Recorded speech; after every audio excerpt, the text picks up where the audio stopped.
Montana Territory, 1882.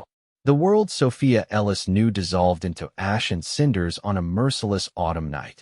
The prairie wind that had once whispered secrets through the walls of her family's homestead now carried away the last embers of everything she'd ever owned, scattering them like stars across the darkened plains. "There's nothing left," she whispered, her emerald eyes reflecting the final dancing flames as dawn broke over what remained of the modest home her father had built with his own hands. Her chestnut hair hung loose around her shoulders, soot-stained and wild, her simple blue calico dress, the only possession she had left, torn at the hem and smudged with evidence of her desperate attempts to save her mother's portrait. 3 days later, with nowhere to go and no one to turn to, Sophia sat alone on the weathered bench outside Pine Ridge's general store. Her father was 6 years in his grave, her mother following just last winter. The Ellis homestead had been her final connection to them both. "Miss, are you all right?" The voice startled her. Looking up, she found herself staring into eyes the color of a summer sky. The young man couldn't have been more than 24, with sun-bronzed skin that spoke of long days working outdoors. His sandy blonde hair curled slightly at the edges of his hat, and though a light stubble shadowed his strong jaw, his face retained a youthful openness that seemed at odds with the capable way he carried himself. "I'm fine," she lied, quickly wiping away a tear that had escaped down her cheek. "You don't look fine," he said gently, removing his hat. "Daniel Larson. I work at the Diamondback ranch, just north of here." Sophia hesitated before taking his outstretched hand. "Sophia Ellis." "Ellis." His brow furrowed. "From the homestead by Willow Creek? I heard about the fire. I'm mighty sorry for your loss." Something in his sincere expression broke the dam of composure she'd desperately maintained since the disaster. Before she could stop herself, tears were streaming down her face, and Daniel Larson was sitting beside her, offering a clean handkerchief from his pocket. "Do you have somewhere to stay?" he asked after she'd composed herself. Sophia shook her head. "Mrs. Pendleton at the boarding house offered me a room, but She looked down at her hands. "I haven't the means to pay her beyond a few days." Daniel was quiet for a long moment, studying her face with an intensity that might have made Sophia uncomfortable if not for the genuine concern behind it. "The Diamondback is looking for a housekeeper," he said finally.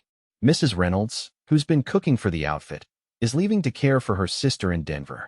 The owner, Mr. Hamilton, is offering room and board plus wages." Hope flickered within Sophia for the first time in days, but uncertainty quickly followed. "I couldn't possibly. I've never worked on a ranch before." "Can you cook? Clean?" When she nodded, Daniel smiled. "That's all it takes. Besides," he added, a hint of playfulness entering his voice, "the boys are so hungry after a day's work they'd eat boot leather if you served it with gravy." By sundown, Sophia found herself seated in a wagon beside Daniel, heading north toward Diamondback Ranch. As they crested a hill, she gazed out at the sprawling Montana landscape bathed in golden light, wondering what awaited her beyond the horizon. "Mr. Hamilton doesn't know I'm coming," she realized suddenly. What if he doesn't approve? Daniel's confident smile didn't waver. "Trust me, Miss Ellis.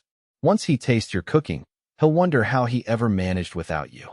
But as they approached the ranch, Sophia couldn't shake the feeling that Daniel had left something unsaid, something that might change everything about the sanctuary she desperately hoped to find.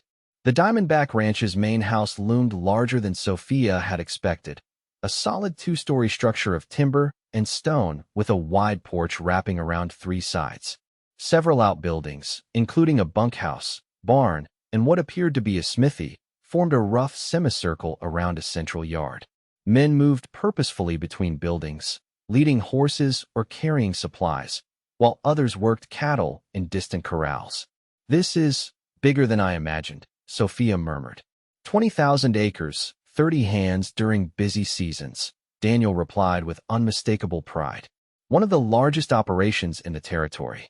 As the wagon rolled into the yard, an older man with iron-gray hair emerged from the main house, watching their approach with narrowed eyes. Sophia's stomach tightened as Daniel brought the horses to a halt. "Mr. Hamilton," Daniel called, jumping down from the wagon. "Found your new housekeeper." The rancher's stern gaze shifted from Daniel to Sophia, who straightened her shoulders despite her disheveled appearance. She might have lost everything, but not her dignity. Miss Ellis lost her home in the Willow Creek fire, Daniel explained. She's an excellent cook, according to folks in town. Mr. Hamilton's expression softened slightly. That was a terrible business, that fire. Sorry for your troubles, miss. He studied her for another long moment before giving a single nod. Mrs. Reynolds left yesterday. Kitchen's in disarray, and I've got 15 hungry men expecting supper in 3 hours. I can have something ready, Sophia said quickly. Good. Daniel will show you to your quarters and the kitchen. The rancher turned to leave, then paused. One thing, Miss Ellis. This is a respectable establishment. I expect proper behavior from everyone under my roof. Yes, sir. Of course. As Mr. Hamilton strode away, Sophia released a breath she hadn't realized she was holding. Don't mind him, Daniel said softly. He's fair, if a bit gruff. He helped her down from the wagon, the brief touch of his hands at her waist sending an unexpected warmth through her body. Sophia quickly attributed the sensation to relief at having secured a position. Her room proved to be small but clean, with a narrow bed, dresser, washstand, and a small window overlooking the eastern pastures. Daniel left her to settle in while he fetched her luggage, a single carpet bag containing the few items donated by townspeople after the fire.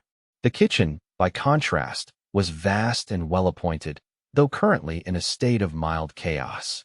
Sophia rolled up her sleeves and set to work immediately, gratitude for this unexpected opportunity fueling her determination to succeed. By the time the dinner bell rang, she had prepared a hearty beef stew, fresh biscuits, and baked apples with cinnamon. The cowboys filed in, removing their hats and nodding politely as Daniel introduced her. Their initial wariness dissolved after the first few bites, replaced by appreciative glances and mumbled compliments. Miss Ellis, Mr. Hamilton said as the meal concluded, it appears we're fortunate to have found you. A chorus of agreement rose from the men, and for the first time since the fire, Sophia felt something like belonging. Later, as she washed the last of the dishes, Daniel appeared in the doorway. Need any help? I'm nearly finished, thank you, she replied, trying to ignore how his presence seemed to fill the room. The boys were impressed, he said, leaning against the doorframe, particularly with those biscuits. My mother's recipe. Sophia smiled, the memory bittersweet. She taught me everything I know about cooking. She taught you well. Daniel hesitated, then added, I'm glad you're here, Miss Ellis. Something in his tone made her look up, catching an expression in his eyes that vanished too quickly to identify. I should let you rest, he continued, straightening. Tomorrow comes early on a ranch. As he turned to leave, Sophia called after him, Mr. Larson? He paused, glancing back over his shoulder. Thank you. For everything. Daniel nodded, a small smile playing at his lips. Good night, Miss Ellis. As Sophia prepared for bed that night, watching moonlight spill across the unfamiliar floorboards, she wondered about the young cowboy who had appeared like an answer to an unspoken prayer. His kindness seemed genuine, his manner respectful, yet she sensed something beneath the surface, some untold story that piqued her curiosity. What she didn't know was that Daniel Larson had his own reasons for bringing her to Diamondback Ranch. Reasons that would soon test everything she thought she understood about herself, about him, and about the possibility of building something new from the ashes of devastating loss. The next weeks fell into a rhythm that brought Sophia unexpected comfort. She rose before dawn to prepare breakfast for the ranch hands, spent mornings cleaning and baking, afternoons planning meals and tending to the household's needs, and evenings serving dinner before retiring to her small room, pleasantly exhausted. October gave way to November, and as the first snow dusted the mountains in the distance, Sophia realized she had begun to think of Diamondback as home. The cowboys treated her with a blend of respect and brotherly affection. Mr. Hamilton proved to be fair and occasionally even kind, and Daniel remained a puzzle she couldn't quite solve. He sought her company often, finding reasons to linger in the kitchen or offer assistance with tasks she could easily manage alone. Sometimes she would look up from her work to find his eyes on her, thoughtful and intense, only to have him quickly look away when noticed. One crisp afternoon, as Sophia hung laundry on the line behind the house, she overheard two ranch hands talking on the other side of the woodshed. Larson's got it bad, don't he? Said a voice she recognized as belonging to Pete, one of the older cowboys. Never seen him like this, replied another, young Jamie, barely 18. Reckon Miss Ellis has no idea. Course not. Boy's about as forthcoming as a rock. You think he'll ever tell her about? The conversation abruptly ceased as Daniel himself rounded the corner. Sophia quickly busied herself with the laundry, heart beating faster than the cold air warranted. Tell her about what? The question nagged at her through dinner preparations and into the evening. That night, a storm swept down from the mountains, rattling windows and howling around corners. Unable to sleep, Sophia wrapped herself in a shawl and made her way to the kitchen, intending to warm some milk. She was surprised to find a lamp already lit and Daniel seated at the table, a steaming cup before him. Couldn't sleep either, he asked, rising as she entered. The wind, she explained, suddenly conscious of her nightdress beneath the shawl. I thought some more milk might help. I was thinking the same. He gestured to his cup. Would you like to join me? Propriety suggested she should decline, but something in his expression made her nod instead. Daniel prepared a second cup while she settled at the table, the domesticity of the moment striking her with unexpected force. You've been a blessing to this place, he said quietly, sitting across from her. Everyone says so. Sophia warmed her hands against the cup. It's been a blessing to me as well. After losing everything. She trailed off, still finding it difficult to speak of that night. I understand loss, Daniel said, his eyes meeting hers across the table. My parents died when our wagon train was attacked crossing the plains. I was 14. I'm so sorry. The revelation explained something about the shadow she sometimes glimpsed behind his smile. How did you come to be at Diamondback? Daniel's gaze turned distant. Mr. Hamilton found me half-starved in a Kansas town, trying to earn enough for a meal by mucking out stables. He was expanding his herd, driving cattle north. Offered me a job as a drover's assistant. A small smile touched his lips. Been here ever since. He seems to value you highly. He's been more than fair, Daniel agreed. Then, after a hesitation that seemed charged with unspoken thoughts, he asked, Are you happy here, Sophia? It was the first time he had used her given name, and something about hearing it in his low voice sent a shiver through her that had nothing to do with the storm. I am, she answered truthfully, though I still dream of having a place of my own again someday. Daniel nodded, his expression thoughtful. A home should be more than just walls and a roof. It should be, he searched for words, a foundation for the life you want to build. The conversation shifted to lighter topics, funny stories about the Cowboys, plans for the upcoming Thanksgiving meal, but Sophia sensed they were circling something important left unsaid. As the storm began to ease and fatigue finally caught up with them, Daniel walked Sophia to the foot of the back stairs. Thank you for the company, he said softly. And for yours, she replied. On impulse, she added, Daniel, is there something you've been wanting to tell me? Sometimes I get the feeling. His expression flickered with surprise, then something like resolve. There is, but it's not a conversation for midnight. He took a breath. Would you ride with me tomorrow afternoon? There's something I'd like to show you. Curiosity thoroughly piqued, Sophia nodded. I'd like that. She slept better that night than she had in weeks, despite the lingering whispers of the storm. Whatever Daniel wanted to show her, she sensed it would answer questions she hadn't even known to ask. What she couldn't have anticipated was how his revelation would force her to confront not only his secrets, but her own deepest fears about beginning again after such profound loss. The following day dawned clear and cold, the storm having scrubbed the sky to a brilliant blue.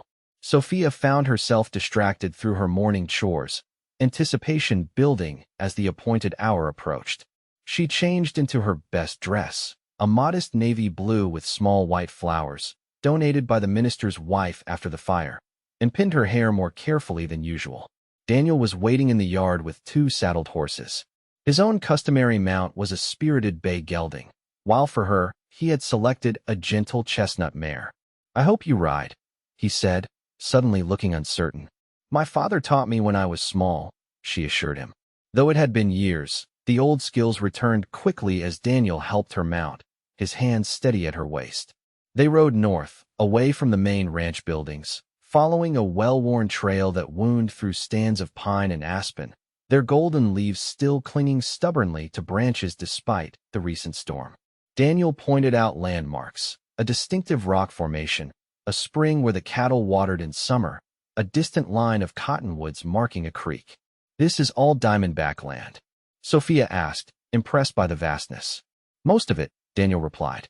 Though we're approaching the northern boundary now. After nearly an hour's ride, they crested a gentle rise, and Daniel drew his horse to a halt. Below them lay a small valley, sheltered by hills on three sides.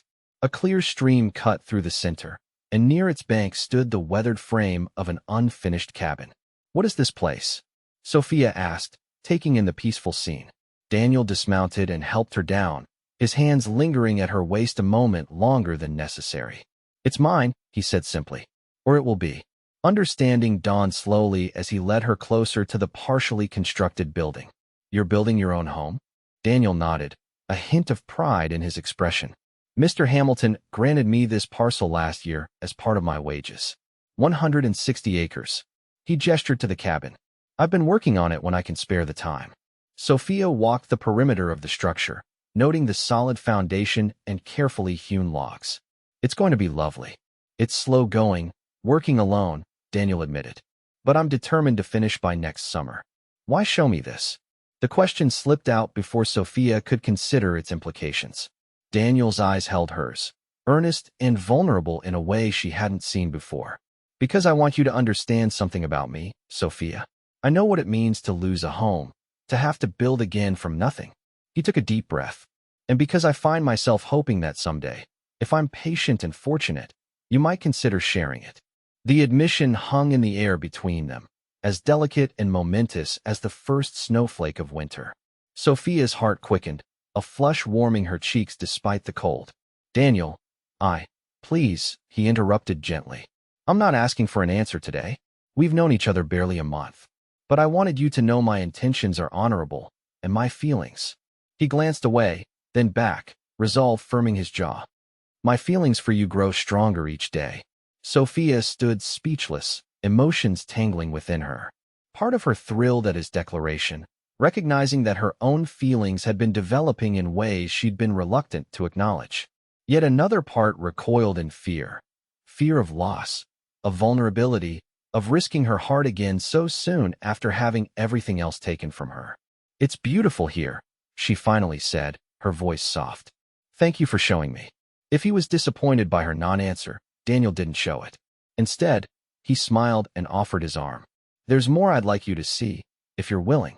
They spent the next hour exploring the property. The creek with its clear, sweet water, a small apple orchard planted the previous spring, the natural meadow where Daniel explained he planned to grow hay for livestock. Everywhere she looked, Sophia saw evidence of careful planning and patient work. You've thought of everything, she remarked as they returned to the horses. Not everything, Daniel replied with a small smile. Just the foundation. The rest. He glanced at her. The rest depends on who shares in the building. The ride back to the ranch was quieter, both lost in thought. As they approached the buildings, however, Daniel suddenly drew his horse alongside hers. There's something else you should know, he said, his expression serious. Something about the night of the fire. Sophia tensed, the memory still raw. I was there, he continued. Not when it started. By the time word reached the ranch and I rode out, the house was already engulfed. But I helped the bucket brigade, tried to save what we could. She stared at him, surprised. I don't remember seeing you. You wouldn't have. You were. He hesitated. You were collapsed on the ground, watching everything burn. You looked so alone, so devastated. I wanted to approach you then, offer help, but I didn't know how. Then why did you help me in town? Those days later, Daniel's gaze was steady, honest. Because I couldn't stop thinking about you. About your courage, standing there watching your world burn down. About how unfair it was that someone like you should lose everything. His voice softened. I rode into town that day specifically looking for you, hoping to find some way to help. The revelation left Sophia momentarily speechless. All this time, she had thought their meeting outside the general store was chance, a fortuitous accident that had saved her from destitution. To learn it had been deliberate, that he had sought her out. You never said anything, she finally managed. I was afraid you might think it presumptuous, or that my interest wasn't honorable. Before she could respond, they rounded the final bend and the ranch buildings came into view. Several hands were gathered in the yard, and Mr. Hamilton himself stood on the porch, scanning the horizon with an anxious expression that cleared when he spotted them. There you are, he called as they approached. was beginning to worry. "Just showing Miss Ellis the north property," Daniel replied, dismounting and moving to help Sophia down. Something in the way Mr. Hamilton's gaze shifted between them suggested he understood exactly what that meant. "Well, you're back in time." Stage brought the mail, letter from Miss Ellis. Sophia's surprise must have shown on her face. Who would be writing to her? Everyone who knew her was either in Pine Ridge or right here at Diamondback. The letter, addressed in an elegant hand she didn't recognize, waited on the kitchen table. Sophia excused herself to read it privately, her fingers trembling slightly as she broke the seal. What she found inside would force her to choose between the security of her new beginning at Diamondback and an unexpected opportunity that promised to restore everything she had lost. A choice made all the more difficult by the feelings Daniel's revelation had stirred in her heart. The letter was from Theodore Evans, her father's former business partner in Helena. He expressed belated condolences for the fire and explained that he had only recently learned of her circumstances. What followed left Sophia lightheaded with shock. Her father had made investments through their partnership that had matured considerably. As his sole heir, a substantial sum, enough to rebuild the homestead and live comfortably for years, awaited her in Helena. "All you need do is sign the enclosed documents and return them with proof of your identity," Evans wrote. "I suggest you come to Helena in person, as there are decisions to be made regarding how the funds should be managed." Sophia sank into a chair, the letter clutched in shaking hands. Independence. Security. The means to rebuild her family home. Everything she had thought forever lost now unexpectedly within reach. Yet as the initial shock faded, complicated emotions surfaced. The homestead held precious memories, but returning there meant leaving Diamondback, leaving the community that had embraced her, the work that fulfilled her, leaving Daniel, just as he had revealed his feelings and his own dreams of building a new home. The next days passed in a fog of indecision. Sophia performed her duties with her usual efficiency, but her mind constantly circled the choice before her. She caught Daniel watching her with concern, clearly sensing her distraction, but he didn't press for explanations. Finally, after a particularly restless night, Sophia sought out Mr. Hamilton in his study. The rancher listened attentively as she explained the letter's contents and her dilemma. "Sounds like quite an opportunity," he said when she finished. "Your father was wise to make such provisions." "I don't know what to do," Sophia admitted. "Rebuilding the homestead was my dearest wish after the fire, but now you've found another place that feels like home," Mr. Hamilton finished gently. She nodded, grateful for his understanding. "Miss Ellis, may I speak plainly?" At her nod, he continued, "I've known Daniel Larson for 10 years. Watched him grow from a scared, half-starved boy into one of the finest men I've ever had the privilege to know. He doesn't give his heart easily." Sophia felt her cheeks warm. "Has he spoken to you about?" "He didn't need to. I have eyes." The rancher's weathered face softened with unexpected kindness. "But this isn't about Daniel.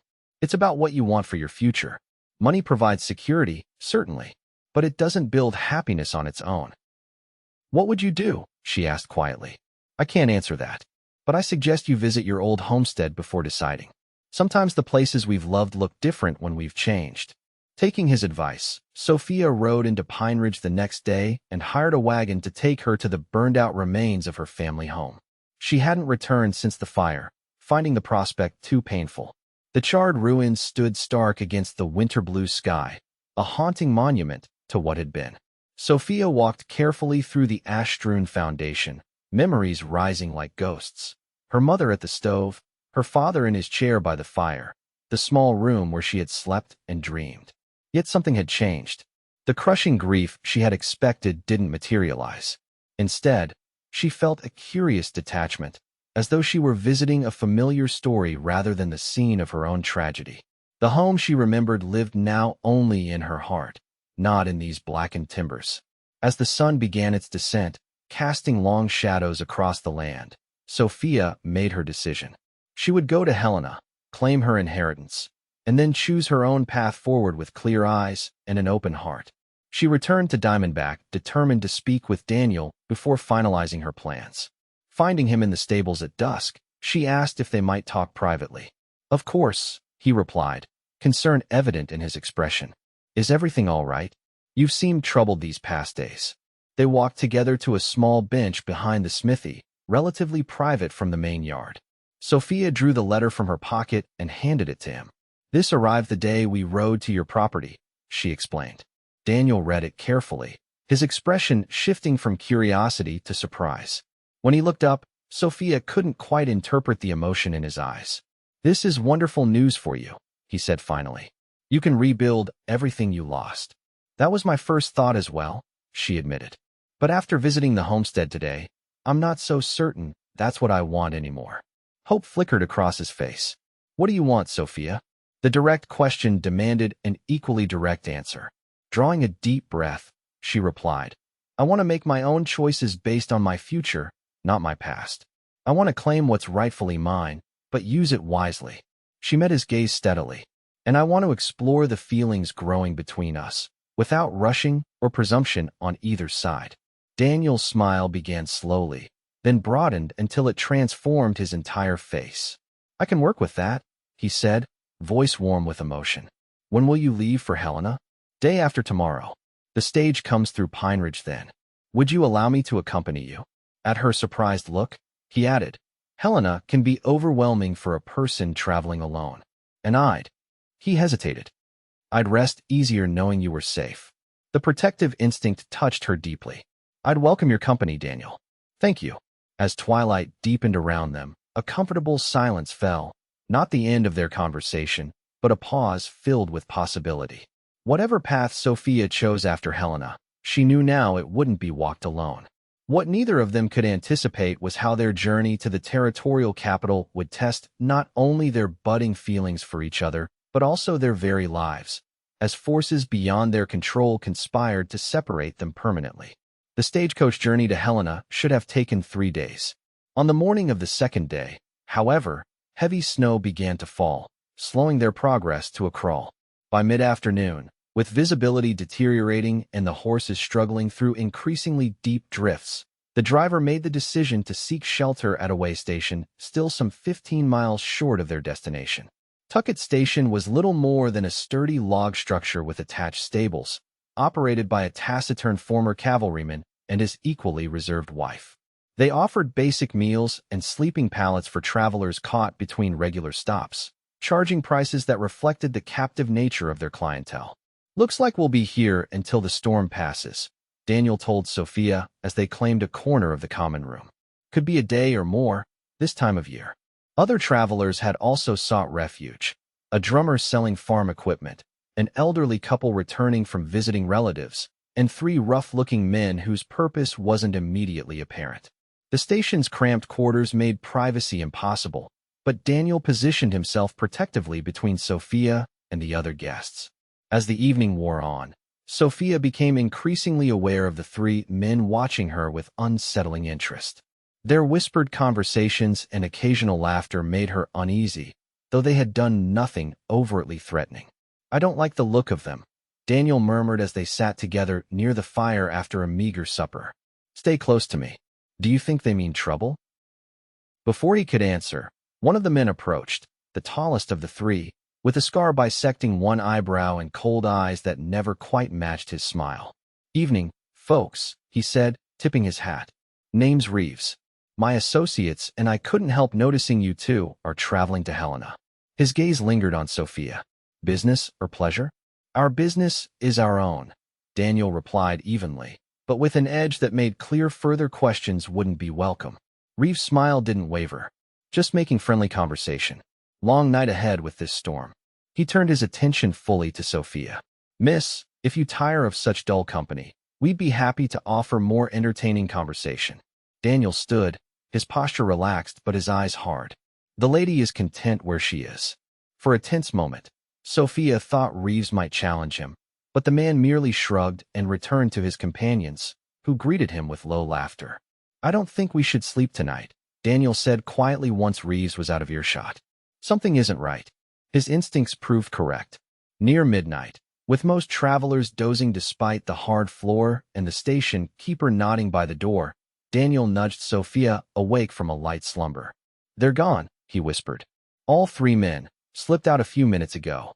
"Maybe they're just getting something from the stable," Sophia suggested, though she didn't believe it. "Maybe," Daniel's expression was grim. But I heard them talking earlier. They knew things about you, about your inheritance in Helena. Cold fear trickled down Sophia's spine. How could they possibly? I don't know. But we need to be ready to move quickly if necessary. They didn't have long to wait. Within the hour, the sound of approaching horses broke the winter stillness. Not 3, but 5 or 6, moving at speed despite the storm. Bandits, Daniel hissed, pulling Sophia to her feet. We need to go? Now. But the snow, better the storm than what's coming. Daniel moved quickly to the station keeper, speaking in urgent tones. The man nodded, his expression shifting from sleepy irritation to alert concern. He disappeared into a back room, while Daniel returned to Sophia. Tuckett's giving us horses and directions to a lined shack about 3 miles east, he explained, helping her into her coat. It's off the main trail. If we're lucky, they won't think to look there. What about the other travelers? Tuckett's wife is waking them now. Some will stay to create a distraction, others will scatter in different directions. The plan unfolded with desperate speed. Through the back door of the station, Sophia and Daniel slipped into the swirling snow, where 2 horses waited, already saddled. The station keeper pressed a rough map and a small revolver into Daniel's hands. Due east, he instructed. There's a ridge that looks like a sleeping buffalo. Shack's just beyond it. Good luck. They mounted quickly, the horses snorting plumes of white in the freezing air. As they urged the animals into the storm, shouts erupted behind them. The bandits had arrived. The next hours became a blur of fear and cold. Visibility was near zero, the snow a blinding curtain that obscured everything beyond a few yards. Only Daniel's woodsman instincts and the occasional glimpse of stars through breaks in the clouds kept them oriented eastward. We must have gone more than 3 miles, Sophia called, her voice nearly lost in the wind. Her face was numb, her hands stiff despite gloves. The snow's slowing us, Daniel shouted back. And we had to circle wide to avoid leaving an obvious trail. Just when Sophia thought they must surely have missed the landmark, the storm eased momentarily, revealing a dark silhouette against the night sky, a ridge indeed resembling a sleeping buffalo. Relief flooded through her as Daniel led them toward it.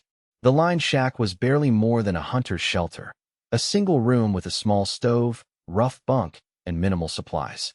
But it was shelter from the storm and hidden from the main trail, offering at least temporary safety. Daniel worked quickly to start a fire while Sophia tended to the horses, bringing them inside the tiny structure rather than leaving them exposed. The animals were uneasy in the confined space, but the brutal cold left no alternative. As warmth slowly returned to the shack, Sophia sank onto the bunk, exhaustion making her limbs heavy. How did they know? She whispered. About Helena, about the inheritance. Daniel sat beside her, his expression troubled. Someone must have talked. The stagecoach office in Pine Ridge, perhaps, or someone at the ranch. Sophia finished the thought he seemed reluctant to voice. It's possible. He met her eyes. But right now, we need to focus on surviving until the storm passes. Then we can make for Helena by a different route. Outside, the wind howled like a living thing, rattling the shack's thin walls. Sophia shivered, drawing closer to Daniel for warmth. Will they find us? She asked. Not tonight, he answered, wrapping an arm around her shoulders. The storm will hide our tracks. By morning. He didn't finish the sentence. They sat in silence for a time, the crackling of the fire and the occasional shifting of the horses the only sounds. Despite her fear, Sophia found herself acutely aware of Daniel's proximity, his steady breathing, the solid warmth of his body against hers. I'm sorry, he said suddenly. I promised to keep you safe, and instead I've led you into greater danger. Sophia turned to face him, surprised by the self-recrimination in his voice. You couldn't have known about the bandits. You saved my life tonight, Daniel. In the flickering firelight, his eyes were shadowed with emotion. I would give my life to protect yours, Sophia. You must know that by now. The simple declaration, spoken without drama or expectation, broke something open inside her, a final barrier of caution she had maintained since the fire. Without hesitation, she leaned forward and pressed her lips to his. Daniel froze for an instant, then responded with gentle fervor, his hand coming up to cradle her face. The kiss deepened, conveying everything words had failed to express: fear, hope, longing, and a growing love that neither had fully acknowledged until this moment. When they finally parted, both breathless, Daniel rested his forehead against hers. "I've wanted to do that since the first day you arrived at Diamondback," he admitted. Sophia smiled, a curious peace settling over her despite their precarious situation. "I think I've been waiting for you to do it for almost as long." They talked through the night, reluctant to sleep despite their exhaustion, sharing stories and dreams as the storm gradually spent its fury. By dawn, the snow had stopped, though drifts piled high around the small structure. "We should reach Helena by nightfall if we start now," Daniel said, peering out at the transformed landscape. "And the bandits? They'll be looking for us on the main trail, if they're looking at all. We'll stay well clear of it."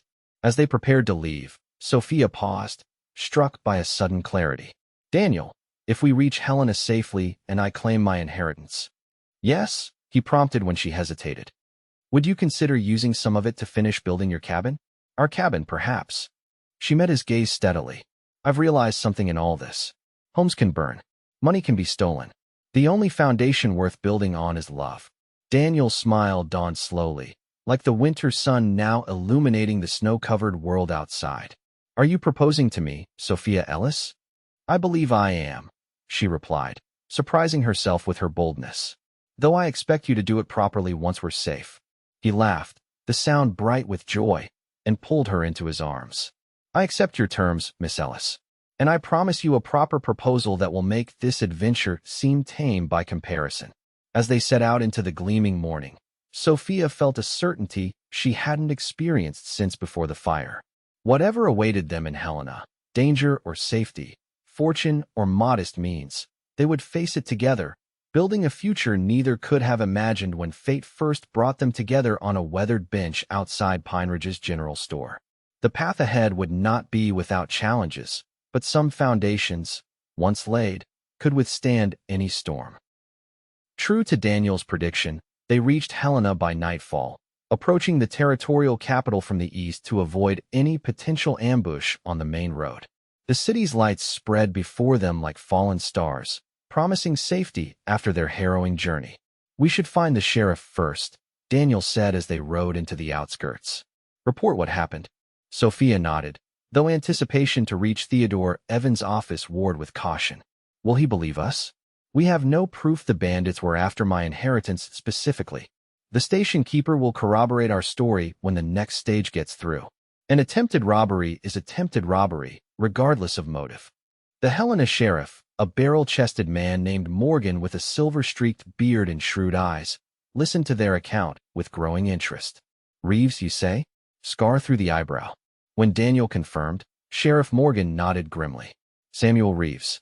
He and his gang have been operating between here and Fort Benton for months. Mostly freight robberies, but they've been getting bolder." He studied Sophia thoughtfully. "If they knew about your business here, Miss Ellis, they likely have an informant somewhere along the line.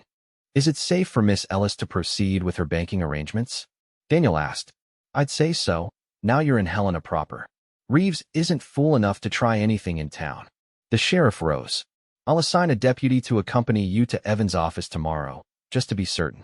Meanwhile, I suggest you both get some rest. The International Hotel is just down the street, clean, respectable, and they keep a good watch at night." The hotel, though modest by Eastern standards, seemed luxurious after their wilderness ordeal. Sophia was shown to a comfortable room with a real bed, while Daniel took accommodations across the hall. After arranging to meet for breakfast, they parted for their first untroubled sleep in days. Morning brought renewed energy and determination. With the sheriff's deputy, a young man named Cooper with an easy manner and watchful eyes, they made their way to the offices of Evans and Associates on Helena's Main Street. Theodore Evans proved to be a portly, bespectacled man in his 50s who greeted Sophia with genuine warmth. "My dear Miss Ellis, when we didn't see you on yesterday's stage, I feared something had delayed you. Now I understand why." He shook his head at their account of the bandits. "Dreadful business. But you're safe now, and we can proceed with settling your father's affairs." The next hours passed in a blur of paperwork and explanations. Jonathan Ellis had indeed made wise investments through his partnership with Evans, primarily in mining ventures that had proven unexpectedly profitable. As his sole heir, Sophia was entitled to a sum that left her momentarily speechless when the final figure was presented. "It's enough to rebuild the homestead 10 times over," she whispered to Daniel during a private moment. "It's enough to build any life you choose," he replied, his expression both happy for her good fortune and slightly overwhelmed by its implications. Evans suggested Sophia might consider remaining in Helena, perhaps purchasing one of the fine homes being built on the west side of town. "A young lady of means should consider her social prospects," he advised. "Pine Ridge is rather limited in that regard." Sophia smiled politely but made no commitments. Her plans were already taking shape, though she had yet to share them fully with either Evans or Daniel. With the banking arrangements completed and funds secured in Sophia's name, they bid farewell to Evans and returned to the hotel. Deputy Cooper, satisfied that the immediate danger had passed, excused himself to return to his duties, promising to check on them the following morning. Alone at last, Daniel and Sophia strolled through Helena's busy streets, taking in the sights of the growing territorial capital. Though barely a decade old, the city already boasted impressive buildings, busy shops, and a cosmopolitan energy lacking in smaller settlements. "It's quite something," Daniel remarked as they paused outside a milliner's window. "Different world from Diamondback." "It is," Sophia agreed, "but not necessarily a better one." They found a small restaurant for dinner, where over steaming plates of roast beef and potatoes, Sophia finally shared the decision she had reached. "I'm not rebuilding the homestead," she said, watching Daniel's expression carefully. "There are too many ghosts there." Relief flickered across his face. "What will you do instead?" "First, I'd like to purchase proper materials to complete your cabin. Our cabin, if you're still amenable." Her cheeks warmed slightly. "Then I thought we might consider expanding. The valley you showed me could support more than just a single home." Daniel's eyes widened as he began to understand. "You're thinking of building a ranch?" "A small one. To start," Sophia nodded. "With your knowledge and my capital, it seems a solid foundation for a future." She hesitated. "Unless you'd prefer to remain at Diamondback?" "I've loved my time there," Daniel said slowly. "Mr. Hamilton has been like a father to me. But the chance to build something of our own, together." His face brightened with growing excitement. "It's everything I've dreamed of but never thought possible." Their plans unfolded rapidly after that. How they would approach Mr. Hamilton, what stock they would need, how large to build initially. Each suggestion sparked another, their shared vision taking shape between them like an architectural drawing. As the evening drew to a close, they walked back to the hotel through streets now quiet with approaching night. At the door to Sophia's room, Daniel took both her hands in his. "I believe I promised you a proper proposal once we were safe," he said softly. Sophia's heart quickened. "I believe you did." Daniel released her hands only to reach into his pocket, withdrawing a small object that caught the lamplight. "I saw this in a shop window while you were signing papers with Evans. It isn't fancy, but—" He opened his palm to reveal a simple silver ring set with a small, perfect pearl.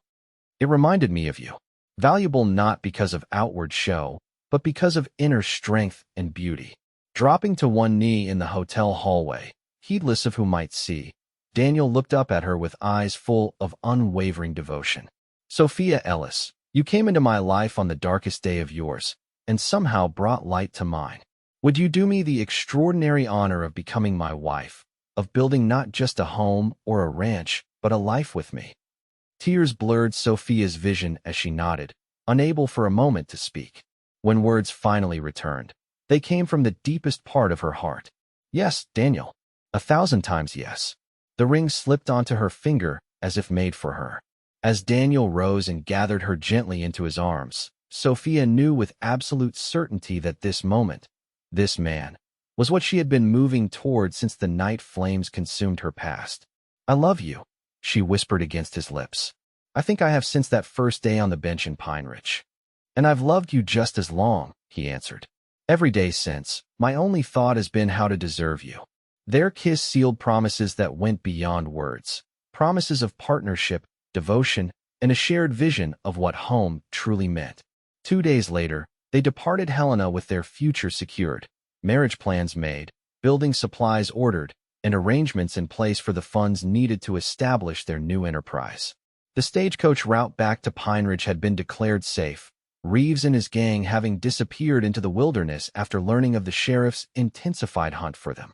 As mountains and forests rolled past the coach windows, Sophia leaned against Daniel's shoulder, her father's gold watch, the only item recovered from the fire, ticking steadily in her pocket, while her mother's pearl ring, now her engagement ring, gleamed on her finger. The past and future connected in perfect balance. "What shall we name it?" Daniel asked suddenly. "Our ranch." Sophia considered for a moment, then smiled. "Phoenix Ranch. From the ashes of what was lost, something new rises." Daniel's arm tightened around her shoulders. "Phoenix Ranch it is."